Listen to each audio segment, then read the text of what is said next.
Licensed firearm holder shot co-worker during a fight. Portland police investigate two murders, while Teagat Davis takes over as coach for Montego Bay United. This is Undiluted News. Mikey Bones reporting.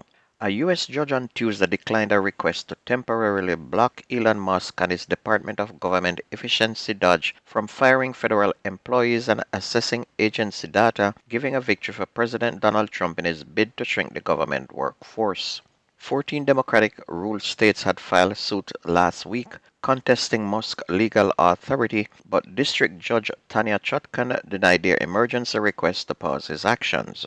The billionaire has taken an assertive role in the new administration, with his agency aiming to cut hundreds of billions of dollars in government spending. His plans have effectively shuttered some federal agencies, sent thousands of staff members home, and sparked legal battles across the country. In addition, Musk and Dodge have gained access to sensitive data, information systems, and technology and financial infrastructures across the federal government, they added.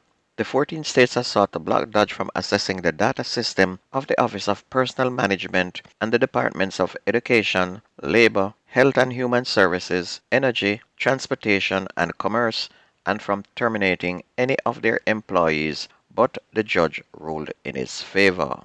In Jamaica, 48-year-old Danzert Cameron of Caymanas Country Club in St. Catherine has been charged with malicious communications using a communication device following the circulation of a video on social media on Saturday, February 15. Reports from the Morant Bay police are that Cameron is accused of sharing a video of a woman in a compromising position. The video was shared without the woman's consent, and following the video being made public, the woman made a report to the police and an investigation was launched, resulting in Cameron being taken into custody. Meanwhile, a disagreement between two co-workers has resulted in one being shot and injured.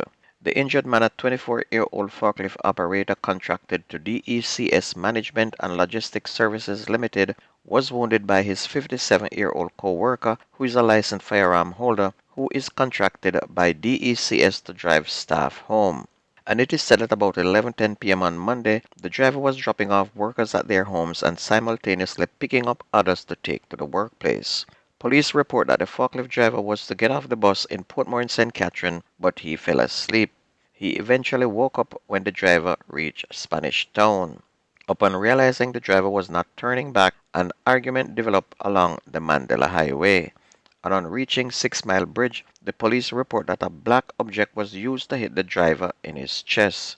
The driver pulled his licensed firearm and discharged 2 rounds in the direction of his co-worker, and the black object was again used to hit the driver in his mouth. The driver then contacted the police, who instructed him to take the injured man to hospital, where he was admitted in serious condition. He reportedly had gunshot wounds to his head, both arms, and upper body. The police said the Toyota Coaster bus in which the incident occurred was processed at the hospital and 2 spent casing was retrieved. The firearm used in the incident was also seized and taken to Hunts Bay Police Station for safekeeping. The bus is owned by the driver, and the police are now conducting further investigations into the matter to determine their next move. The Portland police were kept busy during a 24-hour period as they investigate 2 murders which pushed the number of homicides committed in the parish to 3 since the start of the year. Late Sunday evening at Windsor Forest in the parish, 2 Haitian men reportedly got into a fight, and during that fight, one allegedly punched the other, who fell and hit his head. He was taken to the Port Antonio Hospital, where he died Monday morning while undergoing treatment. The other incident reported occurred on Monday at a garage located on Folly Road in Port Antonio. The police reports are that about 4:30 p.m., O'Shane Reed, who works at the garage, was doing repairs to a motor vehicle when he was approached by a man who inquired about a used bumper for a Toyota motor car. Shortly after, loud explosions were heard, and Reed was seen lying face down and bleeding from his upper body. He was taken to the Port Antonio Hospital, where he was pronounced dead. Meanwhile, police have captured a man wanted for murder following a traffic stop in Kitson in St. Catherine on Sunday. Lawmen held 47-year-old Gregory Ferguson, otherwise called Ruff, of Duncanspen Road, Spanish Town, St. Catherine, who had been wanted for the murder of 22-year-old Cody McClacken also of Duncan's Pen Road nearly 4 years ago. Reports from the Spanish Town Police are that on March 9th of 2021 around 9:30 a.m., Ferguson and McLaughlin had an argument at a football field in the community, and it's alleged that sometime after, Ferguson and some other men went to McLaughlin's house where the argument escalated, and McLaughlin was subsequently shot several times. He was transported to hospital where he was pronounced dead. Ferguson was held on February 16 on Cherry Lane in Kitson Town in the parish during an operation in search of wanted men. Police reported saw him driving a Nissan motorcar along the roadway. He was signaled to stop. The police conducted a search of the vehicle and also found a handgun. Onto sports, former famous Jamaican striker Paul Teagat Davis is to take over as head coach of Jamaica Premier League club Montego Bay United, the club said in a release on Monday night. And after declining to confirm rumors that swirled on Monday's game, where Mobe United beat Tivoli Gardens 3-1 in their second round JPL game, the club made the announcement on their social media platform later in the night. And in addition to Davis, Andrew Peart, the coach of Glenmore High, was also named as technical director. Davis, who last coached at the Premier League level with Arnett Gardens in 2023, is to replace Argentinian Rodolfo Zapata, who left the Montego Bay-based club by mutual decision last week.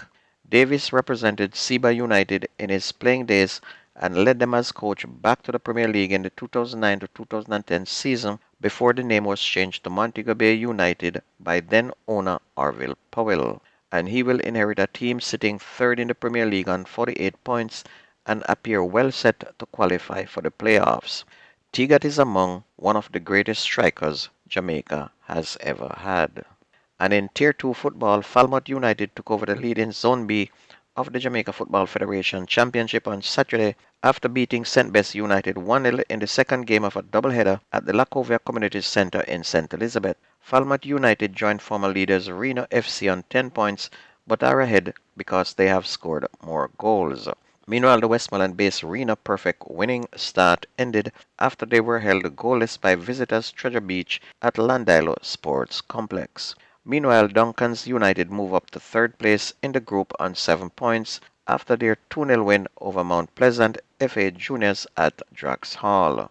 Limehall FC also on 10 points lead Zone A after a 2-0 win over Grays Inn at St. Mary's Sports Complex. Mid-Forest meantime are in second place after coming from 2 goals down to earn a 2-2 draw with host True Juice at Dintle Technical in Linstead. Rodian Reese scored a late brace for Baptist Alliance, who came from a goal down to beat Spanish Town Police 2-1 at Royal Lake Sports Complex. Caron George of Portlanders FC and O'Brien Reed of Progressive FC both scored hat-tricks in their high-scoring Zone A game at Lynch Park. Portlanders FC prevailed 4-3 for their first win of the season. And also Petersfield FC of Westmoreland scored their first win of the season, beating Holland 2-0 at Lacovia Community Center. And that's going to be news and sports on your favorite radio. My name is Mikey Bones. I gone.